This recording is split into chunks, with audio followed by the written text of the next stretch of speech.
Okay, hello everybody, and welcome to another book stream. We are pretty close to the end of the book. We are well on our way to finishing book 3 already. I started this like at the beginning of quarantine, and here we are, still in quarantine, on book 3, and I've skipped a couple days, and reading one chapter a night's pretty slow. But that's okay, we'll keep reading. This is chapter 28, called Galloping. In the last chapter, called Very Near, Merlin was saved from an exploding volcano by his horsey Ion, and he saved Carefree from falling off a cliff. And then it was revealed that it seems like Halia didn't make it. She either got captured by Bakod and his Krelix, or got killed by lava. So, Merlin's now on his way to face Valdir. But anyway, here is chapter 28, called Galloping. Down the narrow valley we rode, and into the night. Ion's massive hooves thundered in my ears, reminding me of the erupting mountain we had fled.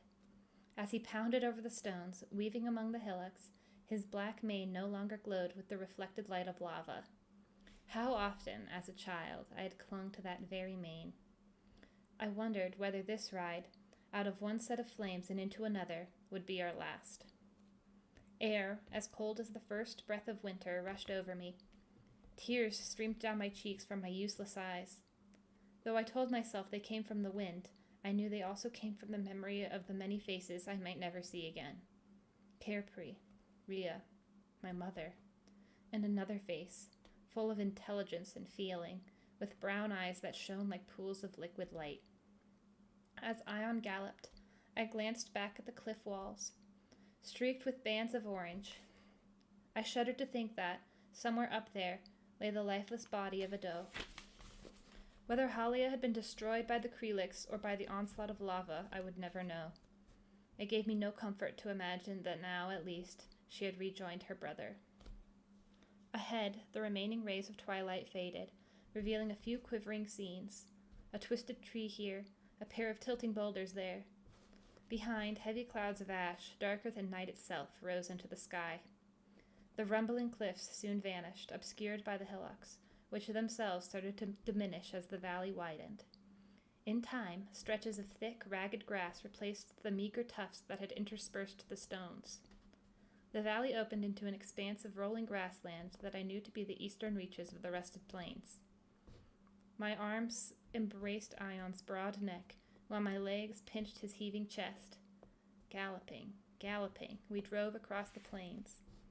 Night deepened around us, but for the occasional howl of a wolf in the distance, the only sounds were the restless pounding of the stallion's hooves and the continuous surging of his breath. Once or twice I almost dozed, but awoke with a start just before I tumbled off his back.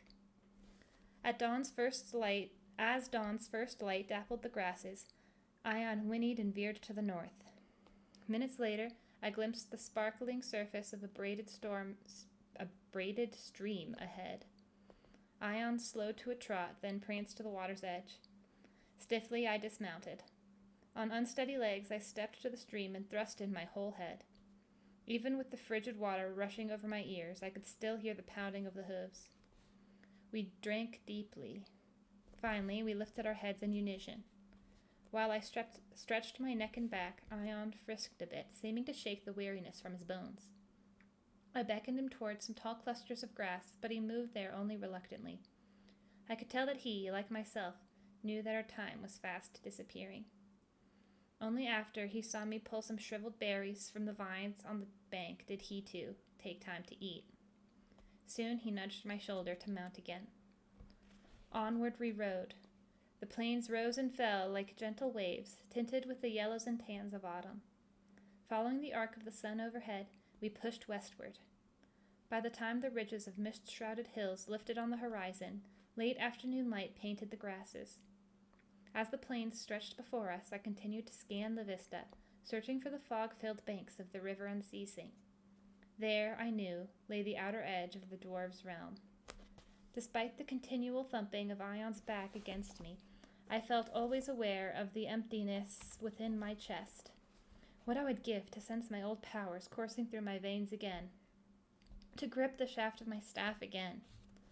Was there any chance that Arnalda might be convinced to restore my lost powers? I grimaced, knowing the answer. If she hadn't believed me before I humiliated her, escaping from her very grasp, she would surely not believe me now. Her wrath toward me no doubt rivaled the dragon's. Besides, I doubt she could restore my powers in any case. Capri's doubts notwithstanding, I could feel in my depths that they had been utterly destroyed, no less than the Galator itself. The grasslands seemed to stretch on forever. Another day ended, marked by another sunset.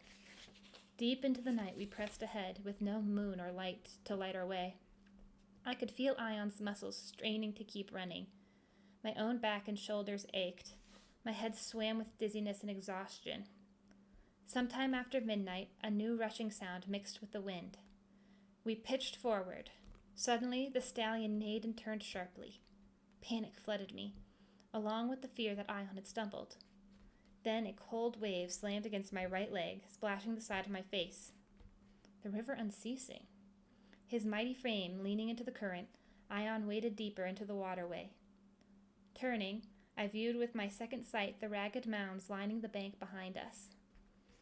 Though I caught no more than a whiff of the stench of rotting flesh, that was enough to rekindle the memory of the devastated eggs and the last of the hatchlings. Somewhere nearby, I knew, her immense young body lay rotting, and not far away the body of Aramon lay under a mound of river rocks. Through the surging water and chilly spray, Ion pushed, though not fast enough for me. At last, the stallion clambered up the far bank, his hoofs slapping against the mud. Spray, luminous in the starlight, glistened on his coat. I stroked his neck. Let us rest, old friend. You need it, as do I, but not here. Find us a secluded spot down the river, where no dwarves or dragons are likely to disturb us. Moments later, we came to a patch of fragrant fern. I dismounted and crumpled to the ground. Though I glimpsed some edible mushrooms, I was far too tired to eat them. With my back hunched, my head between my knees, I fell into a fitful sleep. I dreamed of running through an endless field of fire with no chance to rest, no chance to escape. The sun was already riding high when Ion's wet nose nudged my cheek. With a start, I awoke. Whether from perspiring in my dreams or from the misty air, my tunic was soaking wet. Worse, it was nearly noon. Nearly half a day's travel. I remembered well, for my first run as a deer lay before us. After a brief meal of mushrooms for me and fern stalks for Ion, we set off again. Through the meadows and stands of cedar we rode, following the staircase of plateaus into the heart of the dwarves' realm. As the sun dropped lower, the air grew smokier and the signs of recent burning more common. Alert for any dwarves, I scanned the charred fields and scorched rocks that had replaced the verdant lands along the river. No trace of them. Yet. The setting sun spilled crimson over the ground as a tall, pyramid-shaped hill came into the view, the place where Valdir would land. There, I pointed out to Ion. That's where we go, but tread carefully. The dwarves could be. At that instant, a tumult of shouts filled the air. From behind boulders and bushes, from out of trenches and gullies, leaped an army of the stocky warriors. Waving their spears and slashing their swords, they formed a line between us and the hill.